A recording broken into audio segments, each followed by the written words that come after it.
When this local resident was setting up to repair his roof, he was suddenly stopped in his tracks. There was a strange, bulbous object stuck right between his outer wall and the insulation of his rooftop. At first, he thought it was a hornet's nest, but then experts told him what it really was. Before we start, smash the like button and make sure to subscribe if you haven't and hit that notification bell so that you won't miss ANY new stories. John was getting ready to fix his roof since winter was approaching, and he wanted to prepare his home for the cold months ahead.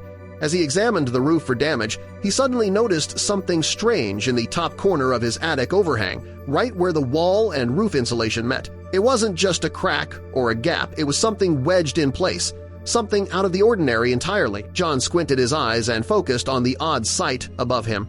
There was a large, unusual mass nestled just beneath the highest point of his roof. What was it? He had to get up there anyway to replace some broken roof tiles, so he figured he could take a closer look while he was at it. Without hesitation, John went to his shed, grabbed the tallest ladder he could find, and carefully positioned it against the side of his house. He stepped onto the first few rungs with steady confidence, eager to investigate. But the closer he got to the mysterious mass clinging to his house, the more his curiosity began to mix with a growing sense of unease. It looked like some kind of nest. John had dealt with hornet nests before, so he was familiar with their appearance. This one had a similar shape, but something felt off. By now, he was at least 20 feet high, balancing carefully on the ladder. If the nest was filled with aggressive hornets, he could be in serious trouble. A sudden attack could make him lose his balance, sending him tumbling straight down into his garden where he could get seriously injured. The thought alone made his grip tighten, and every muscle in his body became tense with anticipation and fear. Taking a slow, deep breath, John remained perfectly still on the ladder, trying not to make any sudden movements. But to his surprise, there was nothing. The nest seemed completely dormant, no sound and no movement, which made the situation feel even stranger to him. Then he closed his eyes and focused on listening carefully. If this was truly a hornet nest, there had to be some kind of buzzing sound coming from within, especially for something this large. He waited in silence, ears straining for any movement, but the air remained completely still.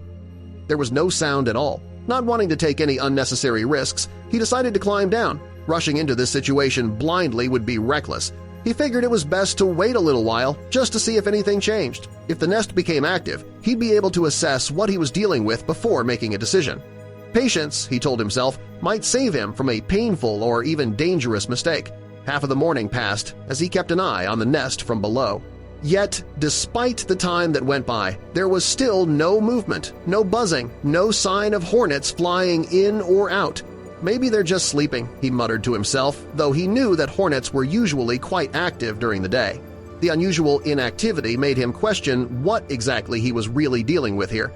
He considered calling pest control just to be safe, but after watching for hours and still seeing no signs of life, he started to rethink the idea.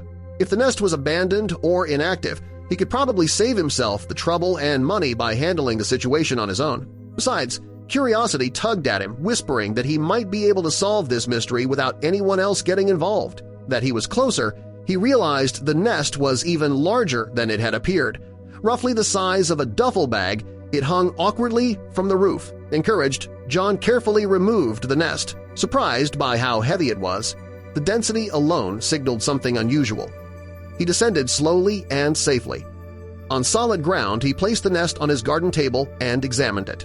Its surface was rough, with strange indentations that looked intentionally formed. Instead of a honeycomb interior, he uncovered thick, interwoven fibers that felt more animal than insect-made. A strange, earthy scent rose from within, raw and organic. The texture was unsettling, as though shaped by something alive and intelligent. Baffled, John decided to call his friend Mark, who had a keen interest in wildlife. He described the object's appearance, location, and bizarre characteristics. Mark's interest was piqued, and though he wasn't an expert, he agreed it didn't sound like any hornet's nest he'd heard of. "I don't think so," John admitted, noting the weight and strange texture. His growing unease was evident. Mark offered to come by with a few tools. When Mark arrived, he examined the nest with practiced care.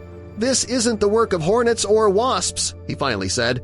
"It's organic, but different." His words confirmed what John had feared. John's stomach tightened. Hearing someone else voice the same suspicion made it real. If hornets hadn't built it, then what had? Mark pulled out his pocket knife and sliced into the thick shell. Inside, they found curled bits of what looked like fur woven into the fibers. John blinked in confusion. Fur? The discovery made no sense. Hornets didn't collect fur, or at least not as far as he knew. Mark took a few photos from different angles. "I'll share these in my wildlife group," he said. The decision to document it somehow made it feel more real, more significant. After Mark posted the photos in his Discord group, replies started rolling in, some from curious biologists and naturalists asking for more details.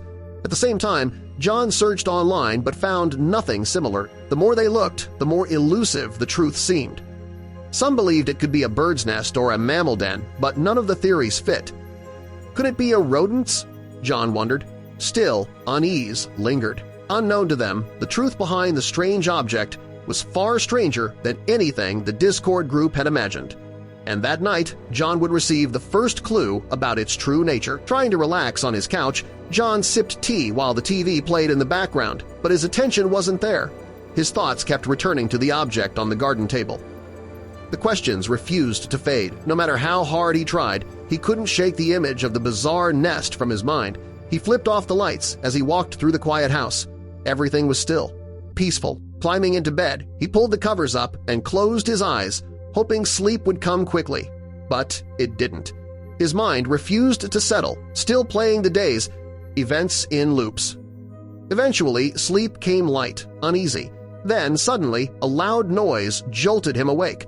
A low rumble echoed from above, shaking the attic floorboards. His eyes flew open, fear hit him instantly. At first, he thought something had fallen. But when it happened again, louder this time, in a rhythm it felt different. Something was moving up there. Alive. Deliberate. And it was walking across his attic, his eyes locked on the ceiling. The attic hatch in the hallway loomed like a threat. He moved cautiously toward it, debating whether he should open it. Opening his door triggered a reaction. Whatever was up there moved in response. The timing chilled him. It knew he was beneath it. He crept toward the attic, footsteps soft.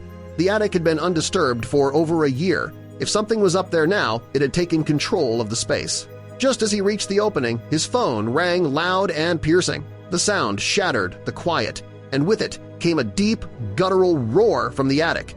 Panic surged through him. He scrambled down and slammed the hatch shut. Gasping, he checked the call. It was Mark. John. Mark's voice came through urgently. "That thing, it's not a hornet's nest." John held the phone tight. "Then, what is it?" Mark hesitated. "It's a storage sack made by a brown bear." The words hit like a punch. A bear in his attic? Mark explained bears sometimes crept into homes, crafting food sacks for hibernation. The sounds upstairs made chilling sense now. John's knees went weak. How would a bear even get in? John asked, pacing. Mark answered, "Wood panel homes are easy to climb, and open windows enough." Realization dawned. The object in the shed was the bear's food stash, and he had unknowingly stolen it. A predator was just above him, likely agitated. "What do I do now?" John asked. Mark didn't hesitate. "Call animal control and get out of the house now." He headed for his car but paused, imagining the bear crashing through the ceiling in search of its stolen stash. Mark's voice snapped him out of it. "Get in the car! John, now!" John slid into the driver's seat and locked the doors. His hands gripped the wheel, heart still thundering. He stared ahead, mind racing, knowing the danger wasn't over yet. Mark's voice steadied him. "Stay put. I'm on my way. I've already called animal control." Moments later, headlights appeared. Mark had arrived. Almost immediately, a white van pulled up behind them, marked Wildlife Rescue Unit.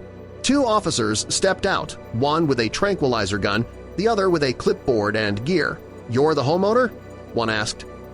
John nodded. "We'll take it from here." The officers acted swiftly. One retrieved a long pole and net. The other readied the tranquilizer gun. "We'll try to sedate it. If it panics, we'll contain it." Their confidence was steady, even as John's pulse pounded.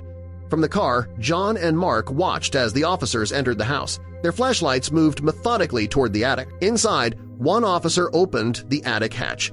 A deep, guttural growl rolled out, low and threatening. John felt the vibration even from outside. Unshaken, one officer climbed the ladder, flashlight sweeping through the space. The other raised the tranquilizer gun. A pair of glowing eyes reflected back. Massive and huddled, the bear let out another growl. "Big one," the officer muttered. The dart flew a soft hiss and embedded in its fur. The bear growled louder, clearly agitated. For a tense moment, nothing changed. Then it reared up, towering in the attic, roaring. John gripped the steering wheel. Frozen. Slowly, the sedative took hold. The bear wavered, then collapsed with a heavy thud. With practiced effort, they strapped the animal and began the slow, careful process of lowering it from the attic. Seeing the animal contained brought a wave of shaky relief. John stepped out of the car. "What happens now?" he asked. "It'll be relocated to a wildlife sanctuary to hibernate," the officer replied. "It won't come back." John exhaled deeply. The thought of a safe attic finally felt real. The van pulled away into the night, the bear safely sedated inside. John and Mark stood in silence, watching the quiet house. The entire night felt unreal. "Well," Mark said, smirking, "at least hornets won't be your problem anymore." John smiled, tension finally leaving his body. As they stepped inside, the silence was different, comforting. The house was safe again. For the first time in hours, John knew he could finally rest.